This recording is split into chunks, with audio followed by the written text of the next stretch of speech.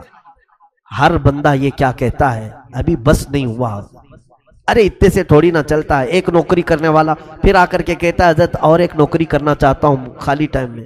کہا اتنے سے کافی نہیں ہو رہا ہے، کہاں اتنے سے ہو پائے گا، ممبئی کی مہنگائی، جبکہ کھانا پانی ساری چیزیں چل رہی ہیں۔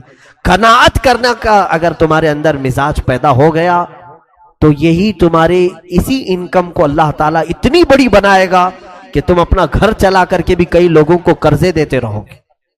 برکت اس کا نام ہے، برکت کثرت کا نام نہیں۔ آپ اگر یہ سوچ کر کے بیٹھے ہوئے کہ اگر آپ کی تنخواہ آج 25,000 ہے اور پڑوسی کی تنخواہ 1 لاکھ ہے تو یہ مت کہنا کیا برکت ہے اس کے گھر میں۔ برکت نہیں، اس کے گھر میں کثرت ہے۔ کثرت یعنی بہت زیادہ ہے، زیادہ ہونے کو برکت نہیں کہتے۔ اگر تم 25,000 میں کھا پی کر کے کسی کے محتاج نہیں تو اس 1 لاکھ سے تمہارے 25 بہتر ہے، تمہارے پاس برکت ہے۔ تو یہ چیز اللہ کی بارگاہ میں طلب کرو کہ مولا جتنا تو عطا کرے اس پر مجھے صبر عطا کر۔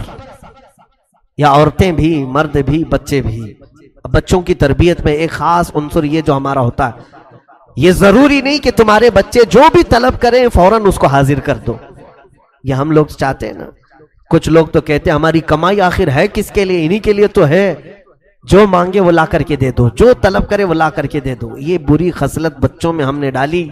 اس کے بعد ہوتا یہ ہے کہ باپ سے تو مانگ سکتے ہیں لیکن پھر بعد میں دوسروں سے جب یہ وہی چیز مانگنے لگ جاتے ہیں ان کے منہ بگڑ جاتے ہیں.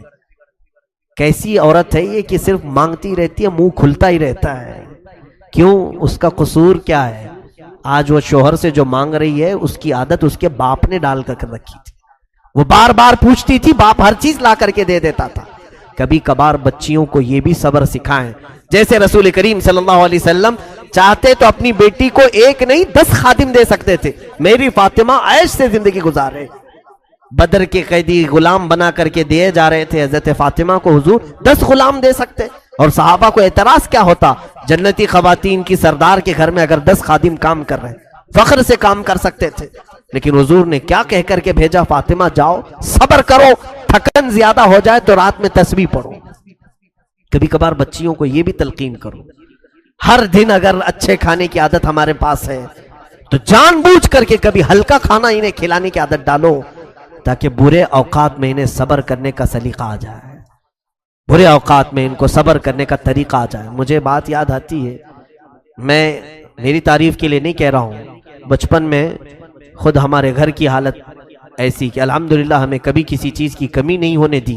میرے والد محترم بڑے عالم دین تھے، لیکن کئی اوقات ایسے ہوتے کہ ہماری والدہ کو یا بہنوں کو کچن میں جانے سے روک دیتے کہ آج کھانا نہیں بنے گا، کوئی کھانا نہیں بنائیں گے.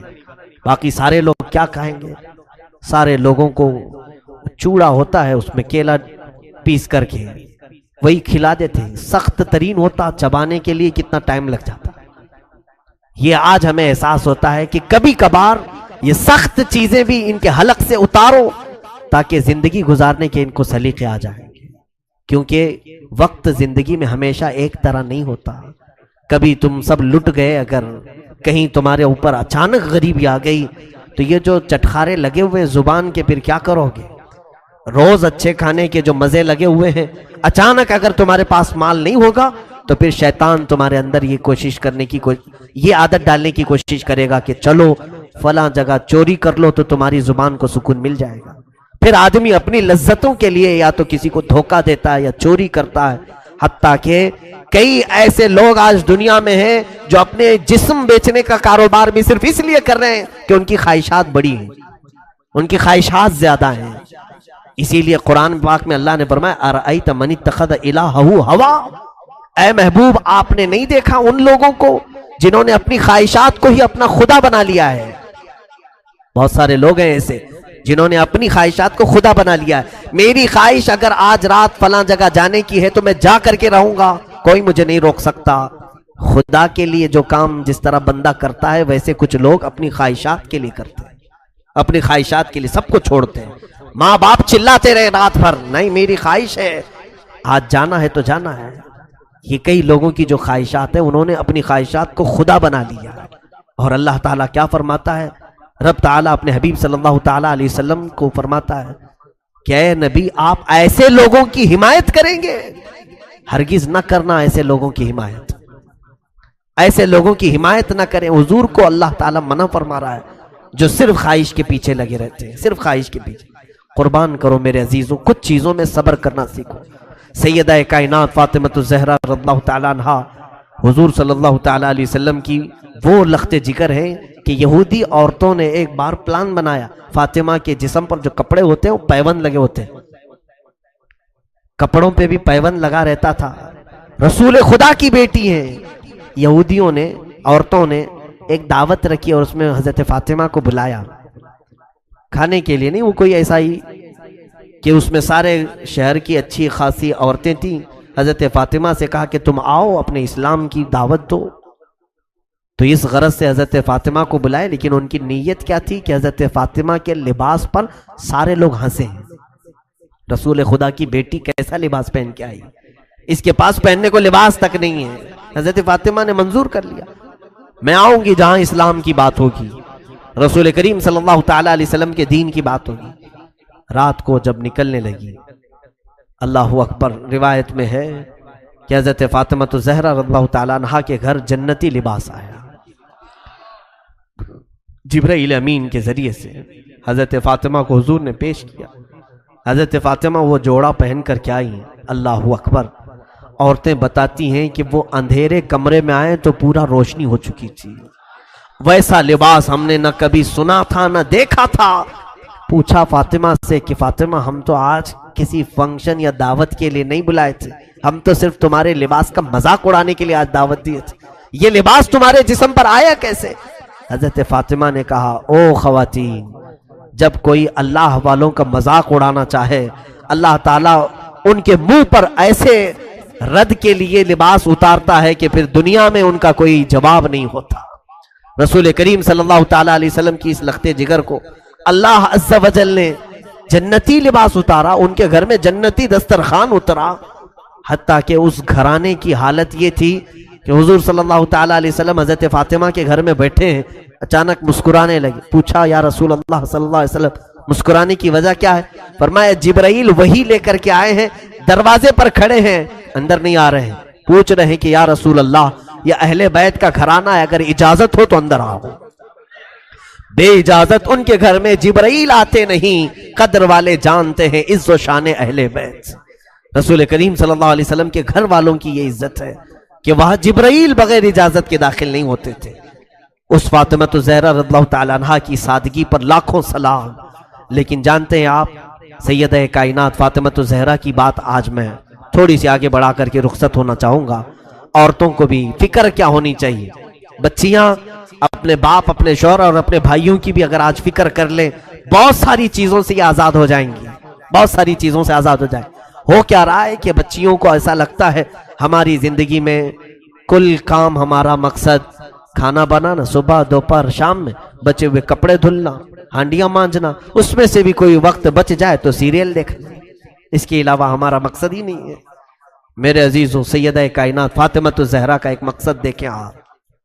جانتے ہیں آپ رسول کریم صلی اللہ علیہ وسلم کی اس دختر نیک اختر جن کی ہمیشہ تمنا کیا رہتی تھی, فرماتی ہیں حضور صلی اللہ تعالیٰ علیہ وسلم نے جب حضرت علی سے ان کا نکاح طے کیا تو مہر مقرر کرنے کے لیے حضور نے خود ان سے مشورہ کیا, حضرت فاطمہ سے. حضرت فاطمہ رضی اللہ تعالیٰ عنہا اپنی وفات کے وقت, آخری دن ہے ان کی زندگی کا, جلدی جلدی کپڑے دھو رہی ہیں, گھر کا سارا سامان سلیقے سے لگا رہی ہیں, حسنین کریمین کو نہلا رہی ہیں. حضور کی وفات کے صرف 6 مہینے کے بعد آپ کا انتقال ہوا. ان 6 مہینوں میں حضرت فاطمہ کو کسی نے ہنستے ہوئے نہیں دیکھا تھا. 6 مہینے کے بعد حضرت فاطمہ الزہرا رضی اللہ تعالیٰ عنہ حسنین کریمین کو سارے کام کروا کر کے دے رہی. حضرت علی جلدی اندر داخل ہوئے, پوچھا کہ فاطمہ آج یہ اتنی تیزی سے کام کیوں ہو رہے ہیں؟ کہا میرے شوہر نامدار رفیق حیات, میں چاہتی ہوں کہ حسنین کریمین کو آخری بار اپنے ہاتھوں سے نہلاؤں دھلاؤں. مجھے معلوم نہیں کہ میرے بعد انہیں اب کون پہنائے گا, مجھے لگتا ہے کہ میری زندگی کی آخری ساعتیں آ گئی. تو حضرت علی نے غمناک لہجے میں دیکھا تو حضرت فاطمہ اندر گئی, ایک طاق میں سے ایک چٹھی لے آئی, کہا کہ یہ چٹھی کھولنا مت, میرا انتقال ہو جائے تو میری قبر میں ہی میرے سرہانے پر رکھ دینا, دفن کر دینا اس کو. مولا علی شیر خدا رضی اللہ تعالیٰ عنہ اپنی اس رفیق حیات سے ہمیشہ راضی رہے, ہمیشہ راضی رہے. حضرت فاطمہ سے کہتے فاطمہ کیا یہ راز مجھے بھی نہیں بتاؤ, اس چٹھی میں کیا ہے, کیا لکھا ہوا ہے؟ سیدہ فاطمہ زہرا رضی اللہ تعالیٰ عنہ فرماتی اے میرے سرتاج علی مرتضیٰ, جب آپ سے میرے نکاح کی بات ہو رہی تھی رسول پاک صلی اللہ علیہ وسلم گھر تشریف لائے, کہا فاطمہ علی کے بارے میں تمہارا کیا خیال ہے؟ علی اخلاق میں بہت بلند ہے, علی تہجد گزار ہے, تقوی شعار ہے, کیا میں تمہارا نکاح علی کے ساتھ کروں؟ اور مہر میں علی کو میں نے 400 مسقال چاندی کی بات کی ہے, کیا تم اس بات سے راضی ہو؟ باپ اپنی بیٹیوں سے پوچھے نکاح کے متعلق, یہ بھی سنت مصطفیٰ ہے. حضور صلی اللہ تعالیٰ علیہ وسلم نے جب یہ ذکر کیا سیدہ کائنات فاطمہ الزہرا نے عرض کیا آقا علی سے نکاح تو منظور ہے لیکن مہر یہ منظور نہیں, مہر یہ کم ہے. 400 مسقال اس زمانے کے بہت ہو جاتے ہیں. رسول پاک صلی اللہ تعالیٰ علیہ وسلم نے فرمایا اے فاطمہ تم مہر میں کیا چاہتی ہو بتاؤ, میں علی سے مطالبہ کروں. حضرت فاطمہ پوچھتی ہیں یا رسول اللہ صلی اللہ علیہ وسلم کیا یہ میرا نکاح اللہ کی مرضی سے ہو رہا ہے؟ حضور صلی اللہ علیہ وسلم نے فرمایا ہاں فاطمہ، میں نے خواب میں دیکھا ہے اللہ رب العزت کا حکم ہے کہ میں اپنی بیٹی کا نکاح فاطمہ کا نکاح علی کے ساتھ کروں۔ تب حضرت فاطمہ کہتی ہیں تب تو پھر مہر زیادہ ہو، اللہ رب العزت اس نکاح کا معاملہ فرما رہا ہے تو اے رسول پاک صلی اللہ علیہ وسلم 400 مسقال چاندی نہیں۔ پھر پوچھا کیا مہر چاہیے؟ حضرت فاطمہ کہتی ہیں یا رسول اللہ صلی اللہ علیہ وسلم رب تعالیٰ سے آپ گزارش فرمائیں کہ علی کا نکاح فاطمہ سے اس مہر پر ہو کہ رسول پاک کی امت کی بخشش لکھ دی جائے، آپ کی امت کی مغفرت لکھی جائے۔ حضور پاک صلی اللہ علیہ وسلم آپ دیدہ ہو گئے، آپ دیدہ ہو گئے، رب تعالیٰ کے حضور سجدے میں گر گئے۔ اے رب ذوالجلال، فاطمہ میری امت کی بخشش کا سوال کر رہی ہے، مہر میں اسے یہ چاہیے۔ روایات یہ بتاتی ہیں کہ اللہ رب العزت کی طرف سے حکم ہوا کہ اپنا سر اٹھائیں، آپ کی آدھی امت کی بخشش فاطمہ کا مہر ٹھہرا۔ حضور پاک صلی اللہ علیہ وسلم سے حضرت فاطمہ کہتی ہیں میں نے وہ لکھوا لیا تھا چٹھی میں تاکہ بروز قیامت میں میرے رب سے میرے حبیب کی امت کی بخشش کا سوال کروں۔ اے علی، اس چٹھی میں اس کے علاوہ اور کچھ بھی نہیں ہے۔ یہ فاطمہ الزہرا رضی اللہ تعالیٰ عنہا کی سوچ ہے۔ اے میرے عزیزو، ہم کون ہیں جو میرے آقا کی امت کی خبر رکھتے ہوں؟ ہم میں سے کس کو یہ طلب ہے کہ رسول پاک کی امت گڑھے میں گرنے سے بچ جائے؟ یہاں تو گڑھے کھودے جا رہے ہیں، جتنے گرے تو اچھے ہیں۔ ہم میں سے کون یہ چیز کی خواہش رکھتا ہے؟ خود میرے آقا صلی اللہ علیہ وسلم فرماتے من لم یہتم بامرنا فلیس منا، جس نے اس حال میں صبح کی کہ میری امت کی بھلائی کا نہیں سوچا وہ میری امت میں سے نہیں ہے۔ آج کیا یہ دردناک حالات ہمیں بیدار نہیں کرتے؟ کوئی ہم میں سے یہ دعا نہیں کرتا کہ اے اللہ اب امت کا بھلا کر دے؟ ہمارے نوجوان نسل جس راہ پر جا رہی ہے، ہم آنکھیں دیکھ دیکھ کر کے تاڑ تاڑ کر کے بھی اس کے متعلق نہ دعا کرتے ہیں نہ اس کے اصلاح کی کوشش کرتے ہیں۔ وہ حضرت فاطمہ تھی جو گھبرا جاتی تھی، کیونکہ انہیں معلوم تھا کہ حضور کو اگر کوئی ایک درد ستاتا ہے تو وہ امت کی فکر کا درد ہے، امت کا غم ہے، امت کی بخشش کا درد۔ جب مدینہ طیبہ میں واقعہ ہوا کہ صحابہ نے کہا اچانک حضور پاک نظر نہیں آ رہے، صحابہ بے قرار ہو کر ڈھونڈنے لگے کہ آقا ہیں کہاں؟ ایک صحابی نے پا لیا حضور مدینے کے نواح میں دور کسی ایک جنگل کے پاس سجدے میں ہیں، اور حضرت ابو بکر وہاں ڈھونڈتے ہوئے پہنچے۔ ایک بکریاں چرانے والا گزر رہا تھا، پوچھا کیا میرے آقا کو تو نے دیکھا ہے؟ رسول پاک صلی اللہ تعالیٰ علیہ وسلم ہمیں کئی لمحے ہو گئے نظر نہیں آ رہے۔ اس چرواہے نے کہا میں نہیں جانتا تمہارا نبی کون ہے، تمہارا آقا کون ہے، ہاں البتہ اس پہاڑ کے پیچھے کوئی ایک آدمی اتنا رو رہا ہے کہ اس کے رونے کی آواز سے میری بکریوں نے کھانا چھوڑ دیا ہے، چارہ چھوڑ دیا ہے۔ حضرت ابو بکر نے کہا یقیناً اس طرح کا رونا تو میرے آقا کا ہی ہوگا۔ حضرت ابو بکر نے پوچھا اس چرواہے سے اے بندے تو بکریاں چرا رہا ہے، رونے والے کو دیکھا وہ کیا کہہ کر کے رو رہا ہے؟ کہا پتہ نہیں، امت امت کہتا ہے اور روتا جاتا ہے۔ حضرت ابو بکر بے اختیار روتے ہوئے قریب آئے۔ سید الانبیاء صلی اللہ تعالیٰ علیہ وسلم کے آنسوؤں سے زمین تر تھی، کہہ رہے تھے میرے آقا رب ذوالجلال کے حضور، اے مولا میری امت کو میرے حوالے کر دے، میری امت کو میرے حوالے کر دے، میری امت بڑی بھولی ہے وہ مجھے نہیں پہچانتی۔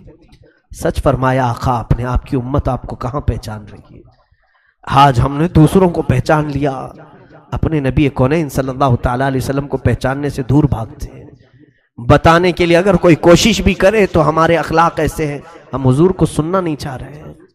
دیکھو آج ہمارے گھروں میں جا کر بچوں کو اٹھا کر کے پوچھو، ہر فلمی ہیرو کا بایو ڈاٹا اسے یاد ہوگا، کون کہاں رہتا ہے، کون کیسی ایکٹنگ کرتا ہے، کس کے کتنے فلم ہیں، سارے اسے یاد ہیں۔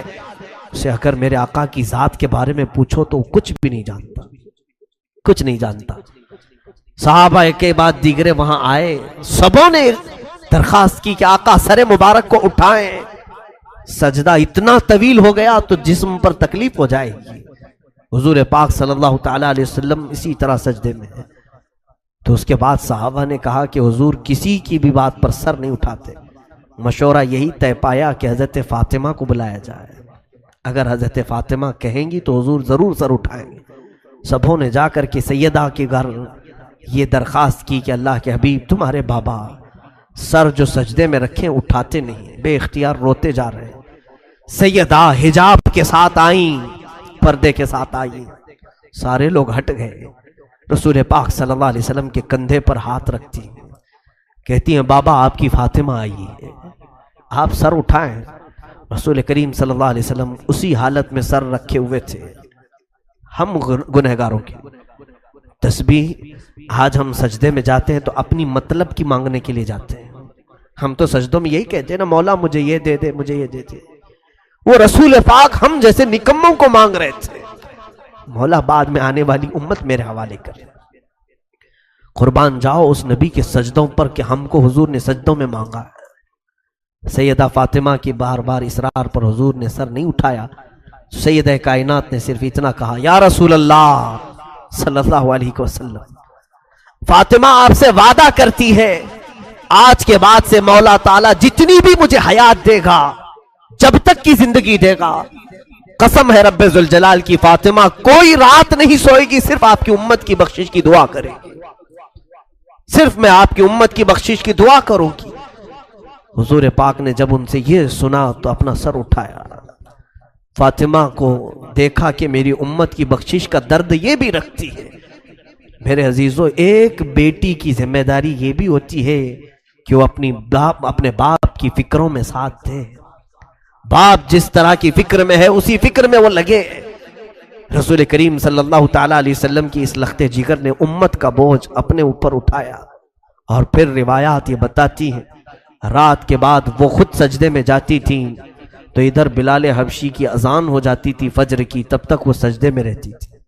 ایسی محویت کا عالم ہوتا تھا کہ وہ کہتی تھی سر اٹھا کر کے کہ راتیں بہت چھوٹی ہیں، میرا پورا سجدہ نہیں ہو پاتا. اس سیدہ کائنات فاطمہ الزہرا، لاکھوں سلام ہو، لاکھوں کروڑوں درود ہو ان کی تربت انور پر. زندگی گزارنے کے ہزار سلیقے ہمارے گھروں کو دیے ہیں. اور یاد رکھو، آج میری بہنوں اور بچیوں سے ضرور کہوں گا، جتنا کربلا تم سنو گی سب فاطمہ کی گود سے نکلے ہوئے شہزادوں کا ہی کربلا ہے. پوری دنیا کو اگر کسی نے حسن دیا ہے تو زہرا نے دیا. پوری دنیا کو امامت کا بادشاہ حسین اگر دیا ہے تو فاطمہ نے دیا ہے. پیر سے اپنے جھولا جھلاتی تھی، ہاتھ سے روٹیاں بناتی تھی، ہاتھ سے روٹیاں بناتے پیر سے جھولا جھلاتی. اس جھولا جھلانے کے وقت بھی کئی آیتیں ہیں پڑھتی رہتی تھی. طٰہٰ ما انزلنا علیک القرآن لتشقیٰ، کبھی یاسین والقرآن الحکیم. یہ قرآن کی صورتیں تلاوت ہو رہی ہیں، حسنین کریمین کو جھولے جھلائے جا رہے ہیں. یہاں تو ہم گانے فلاں چیزیں گا کر کے بچوں کو سلانے کی عادت ڈالتے ہیں. حسنین کریمین نے تو اپنی ماں سے قرآن کی لوریاں سنی ہیں. رسول کریم صلی اللہ تعالیٰ علیہ وسلم کا یہ گھرانہ جو پورے دین اسلام کو بچانے کا ضامن ہے. دیکھیں آپ، حضور جب نجران کے عیسائیوں کے ساتھ مقابلے کے لیے بھی چلے تھے تو انہی گھر والوں کو لے کر چلے تھے. میں کل اہل بیت کے ذکر میں عرض کروں گا، سیدہ ظاہرہ طیبہ طاہرہ جان احمد کی راحت پہ لاکھوں سلام. یہ دنیا سے گئی بھی ہے تو اس شان سے گئی ہے. حضرت علی سے وصیت کیا تھا کہ اے علی، میری موت ہو جائے تو زیادہ شہرا مت کرنا. میں نے اپنے پردے کی بڑی پابندی کی ہے، رات کے وقت جنازہ نکالو تاکہ جنازے پر بھی کسی غیر مرد کی نظر نہ پڑے. کل ملا کر روایات صحیحہ یہ بتاتی ہیں کہ آپ کے جنازے میں اور آپ کے قبر کے دفن میں 8 لوگ تھے، وہ صرف خاندان والے تھے. حضرت علی، حسن، حسین رضی اللہ تعالیٰ عنہ، حضرت عباس رضی اللہ تعالیٰ عنہ اور دیگر کچھ صاحب جو اہل بیت میں سے تھے. یہی لوگ رہے. سیدہ فاطمہ الزہرا رضی اللہ تعالیٰ عنہا کو رات کے وقت دفن کیا گیا. اب آخری حدیث سن لو میرے آقا صلی اللہ علیہ وسلم. قربان جاؤ میری بچیوں، آج اگر تم یہ کوشش کر لو کہ کل میں فاطمہ زہرا کی چادر کے سائے تلے قیامت میں اٹھائی جاؤں، اتنی بھی اگر تمہاری خواہش ہو تو مبارک ہو تمہیں. حدیث سن لو مجھ سے. میرے آقا صلی اللہ علیہ وسلم نے فرمایا، قیامت کا منظر ہوگا، اہل محشر اپنے حساب کتاب میں مصروف ہوں گے، سب کا حساب کتاب چل رہا ہوگا. تپتی ہوئی گرمی، وہ تانبے پیتل کی زمین، لوگوں میں نفسا نفسی کا عالم،